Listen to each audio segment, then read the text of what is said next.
Sasa hii ukiangalia watoto wengi walikuwa nje kwa sababu ya school fees. Hospitali pale tuko na sita. Hakuna mtu mwenye anakuta ground kutusaidia. Ni sisi wenyewe. Na tunaambiwa si mlichagua. Si nyinyi ndio mlichagua. Sasa hii mambo ya kuchagua kitu ambapo naomba Wakenya wakuwe keen wa mambo ya pesa. Hata kama ni njaa, yes pewa pesa kwa sababu zimekuja. Wewe kura. Lakini ikifika wakati wa kura, chagua kiongozi ambapo anafaa. Mtu ataweza kuja ground asikie ni nini ambapo unahitaji. Sio kuchagua tu kwa sababu ya pesa. Pesa siliwa Yesu. Pesa siliwa Yesu. Unaona? Pesa zinatanganya watu, wanachagua viongozi wabaya. Kwa hivyo kitu ambapo nasema wananchi wakuwe keen na next election. Hata wale wako juu wanajua tukienda pale tunawatanganya na pesa. Hawa ni wachinga tu.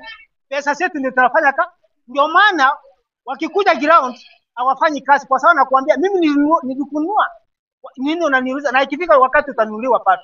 Kwa hivyo wanajua wa Kenya ni watu wachinga.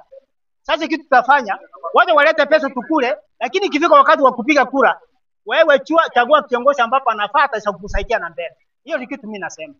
Asanteni.